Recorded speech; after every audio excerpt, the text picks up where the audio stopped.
Je voulais avec cette vidéo partager avec vous le grand projet qu'on va porter, consistant à revoir complètement toutes nos mobilités autour de Lyon. Pas que Lyon, pas que la métropole de Lyon.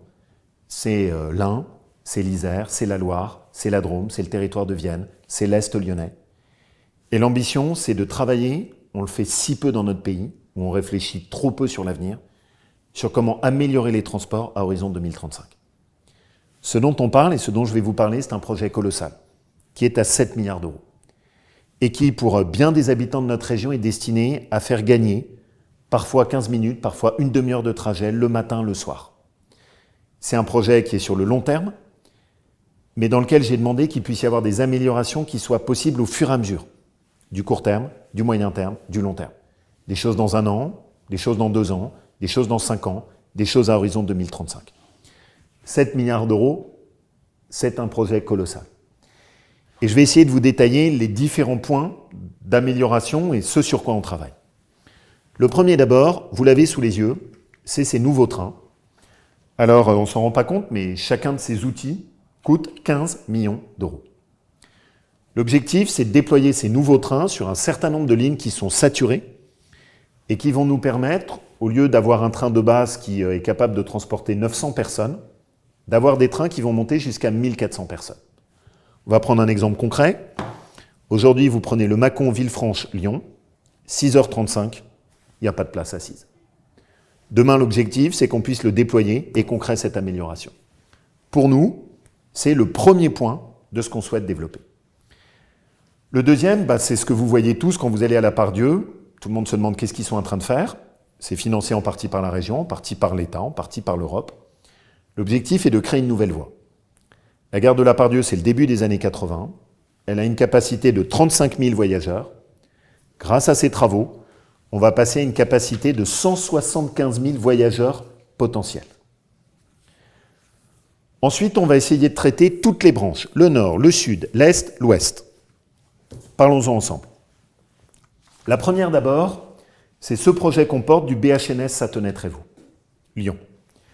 Ça va être un projet complètement innovant, dont l'objectif est qu'on commence à l'ouvrir progressivement à partir de 2025, qui va permettre de faire rouler, ce sera une première en France, ces bus hydrogène sur des couloirs réservés. On a prévu une voie verte à côté pour les vélos, et qui vont faire gagner sur un trajet moyen de 90 minutes à 1 heure, une demi-heure de temps de gagner le matin, une demi-heure de temps de gagner le soir. C'est 1 heure de temps de vie chaque jour pour ceux qui vont travailler. Parce que moi, je veux que dans notre région, on accompagne ceux qui travaillent. Et vous savez à quel point, dans notre pays, je considère qu'on n'aide pas assez ceux qui travaillent. Ça, ce sera l'étape qui va nous permettre de traiter la branche du Nord, Sathonay-Trévoux. Ensuite, on va essayer de réfléchir sur comment ouvrir des nouvelles rames de train qui permettront de vous offrir des heures de transport le matin et le soir, plus tôt, à partir de 5 heures, plus tard, jusqu'à 23 heures, et avec une cadence au quart d'heure. Ce qu'on appelle le RER à la lyonnaise, c'est ça. L'ambition, c'est que vous allez dans une gare, vous savez que quoi qu'il se passe, vous allez avoir au bout d'un quart d'heure un train qui va venir, ou un bus, ou un car, et qui va pouvoir vous emmener sur votre trajet. Des trains au quart d'heure, une meilleure amplitude horaire, et globalement mobiliser tous nos moyens de transport.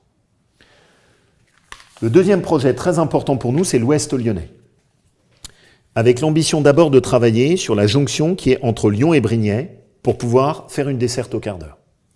Et ensuite pouvoir s'étendre sur toute cette partie de l'Ouest lyonnais en allant en direction de Vourles, de Grigny, et potentiellement, en fonction des financements que j'arriverai à récupérer, de Givors. Ce projet-là, on est capable de le lancer avec une première tranche qui serait sur Brignais, le passage au quart d'heure, et ensuite l'extension des liaisons qui se fera sans doute sur la totalité du mandat. Dans le même temps, on va défendre la liaison de Lausanne, parce que je ne veux pas qu'elle ferme, et également la partie de Saint-Bel, qu'on veut renforcer notamment en fiabilité et en régularité horaire. Ça, c'est l'Ouest. Mais l'Est lyonnais, qui est un territoire que j'aime, dans lequel il y a beaucoup de développement, c'est le poumon économique de notre territoire, beaucoup de familles de classe moyenne, des gens qui travaillent, avec des embouteillages qui augmentent de façon préoccupante. Lyon est la 2e ville la plus embouteillée de France. L'objectif est d'utiliser une ligne, celle-ci, Mézieux-Crémieux, qui avait fermé. Et je trouve motivant de travailler sur un projet où la ligne avait été fermée et qu'on va réouvrir. L'ambition est qu'ensuite on puisse emprunter sur cette ligne-là la jonction de ce qu'on appelle le T3 et le Rhône Express, et de réouvrir en partant de Crémieux la ligne, d'aller jusqu'à Mézieux avec un système de tram qui permettrait l'accès à Lyon. C'est un gigantesque espoir pour tous les habitants de ce territoire. L'ambition est de commencer par lancer une enquête publique pour pouvoir avancer. Enfin, toujours sur la partie Est et Sud, on veut travailler sur la réouverture de gares. Là aussi, c'est un projet pour moi intéressant, des gares qui avaient fermé, qu'on veut réouvrir. Je pense à la gare qui est la Porte du Dauphiné, Chandieu-Toussieux, et je pense également à la gare de Reventin, qui est ici au sud de Vienne, et que Thierry Kovacs, le président de Vienne Agglo, souhaite voir réouvrir rapidement. Et puis enfin, on a cette jonction, qui est un itinéraire qui me tient à cœur, parce que je la connais bien, c'est l'itinéraire pour moi qui va en Haute-Loire, et qui est la jonction avec Saint-Étienne. Vous savez à quel point j'étais furieux que l'État ait tué le projet de l'autoroute. Maintenant, il faut qu'on travaille en sachant qu'on n'aura pas de solution parfaite, mais il y a des choses qu'on peut déployer, des rames comme ça, qui seront déployées en priorité sur cet itinéraire de Saint-Étienne, pour avoir des trains avec plus de capacité, plus réguliers, plus gros porteurs. On a allongé les quais, et sur la jonction de Saint-Étienne, l'objectif est que dès 2023, on puisse les déployer, ainsi que sur la liaison entre Givors et Perrache, où on voudrait remettre également des trains. Enfin, je souhaite proposer qu'on puisse utiliser la carte Oura de la région pour pouvoir se déplacer, y compris quand on arrive sur le territoire lyonnais et notamment sur le Citral. L'idée, c'est qu'avec une seule carte, vous puissiez prendre le train et quand vous avez arrivé à Perrache ou à Pardieu, vous enchaînez ensuite avec le Citral de la même manière. Et que si le week-end, vous voulez aller en vacances dans les Alpes, ou vous voulez aller dans la Drôme ou l'Ardèche, ou vous voulez aller en Auvergne, vous puissiez utiliser la même carte, une grande simplicité d'utilisation. Et ça, c'est la dernière ambition. Ce projet, c'est 1,4 milliard d'euros. Pour que j'y arrive, il faut que tout le monde se bouge.